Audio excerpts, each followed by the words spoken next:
For a side ranked 9th in Test cricket to beat the number 1 Test side at the moment almost seems like a fluke. But if you look at it from behind the scenes, this victory was more than 10 years in the making. In the very words of Bangladesh's captain Najmul Hussain Shanto, he said that this was the biggest victory that Bangladesh has got in any format. And so from getting players to play Test cricket, that too in an era where T20 cricket is vastly more popular, and along with that also building up the fast bowling reserves of an entire country, this is the story of Bangladesh's pace bowling revolution.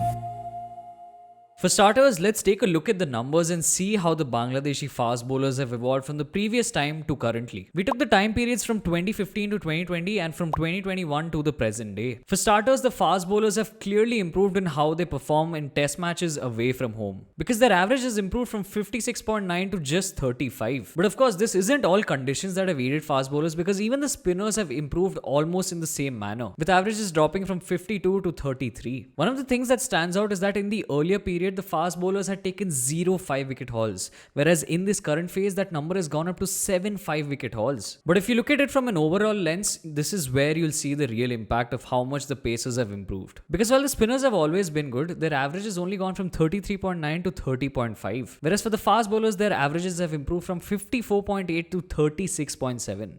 Still a long way to go, but you can see that there is clearly an impact in how well the Bangladeshi fast bowlers are doing. Overall, they've also picked 8 5-wicket hauls in all as compared to 0 in the previous period. And this basically establishes that the pacers have gotten better not only away from home but also at home itself. The increased number of 5-wicket hauls also shows that Bangladesh can actually rely on some of their fast bowlers to run through batting lineups. So while earlier they might have been nothing more than a support cast, they are now a main cast in a lot of the cases. And these numbers have improved despite the fact that the second period has seen Bangladesh play 10 more test matches than the first period. This is all the more appreciable when you look at Bangladesh in the earlier period and realize how extreme the situation was. Between 2016 and 2020, the only way that Bangladesh would actually win test matches was by preparing raging turners at home. The strategy was extremely simple. Prepare these pitches that would aid spin bowlers from day one and then play a spin-heavy bowling attack and then beat oppositions. This strategy had also reached its absolute height where in 2018 against a West Indies side, Bangladesh just played 4 frontline spinners and did not bowl a single over of pace. Even earlier against England in 2016, they'd done something similar where they bowled just 3 overs of pace through the entire test match. And some would say that it did work to a certain extent, because in this period, Bangladesh beat Australia, England and the West Indies, all of them at home. But the same strategy also led to a humiliating defeat against Afghanistan at home, and more importantly, the moment Bangladesh were outside their country, the moment they were playing away test matches, it was a huge point of trouble for them. Because apart from the spinners, nobody else really did anything. The pacers were extremely lackluster, and in conditions where there was nothing for the spinners, Bangladesh would just fall flat. And a few people did realize this, because the seeds for fast bowling were already being sown before anybody could even anticipate it. The trigger point was around 2014-15. 3 BCB officials in 3 different positions, but more importantly across a 4 to 5 year time period up until 2019. It was a silent background work ensuring that there were structural changes taking place that eventually got Bangladesh to where they wanted to be. From a domestic point of view, there were 2 key changes. For starters, it became a mandate for all of the pitches to have at least 6 millimeters of grass left on them. This of course would ensure that the pitches were better and would also have something in it for the fast bowlers. The second was a mandate to play at least a minimum of 3 pacers in your playing 11. This was applicable for all of the state sides, and this was done to ensure and encourage the fact that more fast bowlers would be brought into the scheme of things. And a little later, they realized that they also had to provide incentives to play test cricket. Because this was around the time when T20 cricket was really picking up. One of their prime examples in Mustafizur Rahman, who was a really good fast bowler, was someone who limited himself to playing white ball cricket because of how lucrative it was. So to ensure that something like that did not happen with their new crop of fast bowlers, they essentially doubled the match fee in test cricket. The board made it such that the players playing test cricket were the ones getting the most handsome fee, and then it was followed by ODIs and T20s. In the words of Chief Selector Habibul Bashir, this is exactly what he said, where he said that even 5-6 years ago from the date of announcing these changes, the players were more active and more looking forward to playing white ball cricket. And so the BCB had to do something to incentivize red ball cricket. Alright lads, we have 4 minutes into the video and you still haven't hit that subscribe button. Get us to 40,000 subscribers so that by the end of the year, we can reach 100,000. And so the structure and the plan was ready. Now, the last couple of pieces that would actually put this into motion were the fact that Bangladesh firstly needed fast bowlers, and secondly, they needed able coaches to be able to groom these fast bowlers. So for starters, the Bangladesh Cricket Board roped in some of the best world-class coaches when it came to fast bowling. Legendary names like Courtney Walsh, Heath Streak, as well as Alan Donald. All of them were part of bowling coaching for some time in Bangladesh cricket. In the lead up to the 2023 ODI World Cup, it was Otis Gibson, and currently it is Sean Tate. And one look at this list and you realize that it's some really competent fast bowlers, some legends of the game, some really good people who can give a lot of knowledge, especially passing it down not only to the local coaches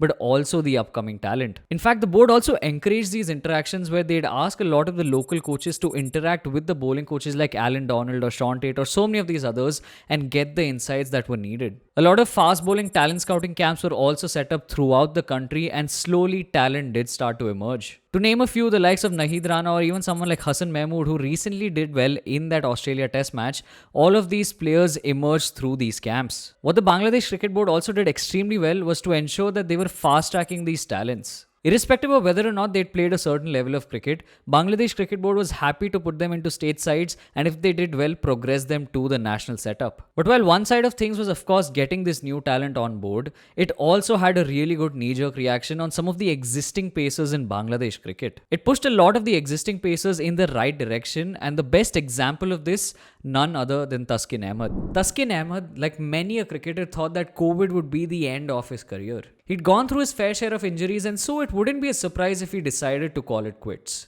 But instead of doing that, it had the opposite effect on him. It inspired him to work harder and harder on his body, to improve the way he trains, and to ensure that when cricket would start, he would be ready for it. His journey and what followed served not only as an inspiration to a lot of the Bangladeshi fans, but also to the new crop of fast bowlers that was coming through the ranks. This is also something that is most evident in Taskin Ahmed as well as Ibadat Hussein's numbers pre and post that lockdown period. Because for starters, where earlier Taskin averaged 97, that average has now come down to just 30 in Test cricket. And even Ibadat Hussain, who averaged 80 after his first 10 Test matches, now averages 46.4. Bangladesh had reached a place with their bowling lineup where the fast bowlers were no longer a supporting role. This is also evident in just the percentage of wickets that they were now getting as compared to the earlier period. Because of a total of 399 wickets in the first period, Bangladesh pacers accounted for just 25% of all of the wickets that fell. Whereas in the current period where 621 wickets have been taken, the Bangladeshi pacers account for almost 40% of these dismissals. But perhaps an even more heartening development was the fact that this was not just happening at the international level. It was something that was now starting to become a trend even in the domestic leagues. In the first class list A as well as T20 tournaments, pacers were now starting to show up in the highest wicket takers for the tournaments. For example, in the BCB President's Cup in 2020-21, 8 out of the 10 highest wicket takers were all pacers. And even in the Banga Bandhu T20 Cup, this was the case where 9 out of the 10 highest wicket takers were all pacers yet again. Which meant that Bangladesh not only had the 4-5 good pacers at the international level, but they actually had a steady pipeline of really good pacers coming through the ranks. And the signs were always there. And I say this because Bangladesh had already started putting up its own fight when it came to certain kinds of test nations. For example, during this period, they'd already drawn 2 test series against New Zealand, firstly at home and then at New Zealand. There were also the series victories versus Pakistan. Of course, when they came to Australian shows, there was a bit of a blip as they lost to the Cricket Australia 11, getting all out for just 54. But irrespective of that, this team had the spirit, they had the belief. Because from there, they come into the first test match and we already know all of what happened. But here's what the scorecard looked like. With Australia batting first, Bangladesh dismissed them for just 198. The surprising or rather non-surprising part at this point, the Pacers getting all 10 wickets to fall in that innings.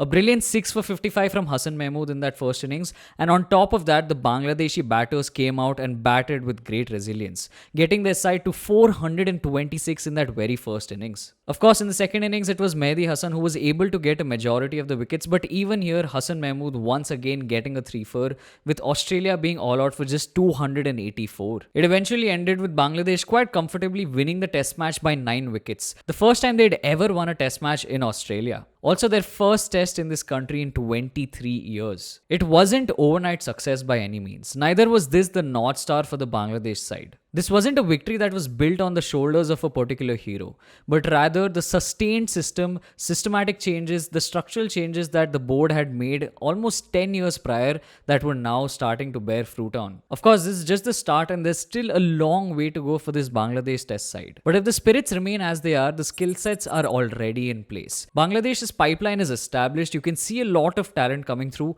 and maybe, just maybe, this is the time that they start to take test cricket by storm. Their next immediate test, of course, is the second test match against Australia, and what a boost it will be for them if they are able to draw or win the test match. But essentially, this is what Bangladesh's pace bowling revolution looks like. If you enjoyed this video, definitely hit that like button, subscribe to the channel, leave your comments down below on what you think about how Bangladesh has evolved as a test side. Also get memberships because we have some really exciting podcasts coming out with some really well-established guests. Thank you so much for watching. Peace. What factors are you looking at that you will only get from Bronco that you had to change the whole system? A lot of people are talking about a lot of injuries. Like, we are fine, let's put him into the practice matches. Let's see how he's doing during the practice matches with the same intensity. So we try to replicate what he does. He's an SNC who was part of the UP Ranji squad, the UP Premier League, the UP State side, and then he was also part of the COE for a bit. It really depends when it comes to COE, like why are you even there? We would set up a protocol which initially would be head by the physio, saying that this is the checklist and this is the protocol that would happen. Now, Shubman Gill has been in system for quite some time, right? He did under 16s and under 19s. Even though we would see him for the very first time on the TV, we have enough of data which we have collected when he was quite young, right? We had this quartet of fast bowlers with Shami, Bumrah, Ishant Sharma, Bhuvneshwar Kumar at some point, Umesh Yadav at some point. They went through years and years bowling a lot of overs, playing across formats without any injuries. The athletes that were passed on to me was like 4 female athletes, right? And all of them had their own injury and aspect. A lot of female athletes across the domains and across the sports, they tend to have a lot of ACL and the PCL injuries, right? So then let's take the example of someone like a Hardik Pandya who's gotten injured. He's come to the COE. When a body goes over that load, let's say 8 times your body weight on each delivery, and we are talking about 16,000 deliveries for Indian cricket team, like, which is recorded. What about the practice session that he does? What about the IPL matches that he plays? What about the practice sessions even over there, like the warm-up deliveries? So there's a lot more than 16,000 deliveries. We started speaking about workload management for Bumrah was after his injury. Why not before it? How many times Stark has pulled out of IPL? What is your take on the entire testing and the new criteria for players' fitness being changed? Okay, let's take an example of Priyanka Patil, right? Was she really injured from the fitness point of view, or was she just got injured because of bad luck? In an ideal day, he might just bowl, let's say, 6 overs, followed by, let's say, about 45 minutes of batting and then 45 minutes of fielding. The player is saying he needs a break. What do you think?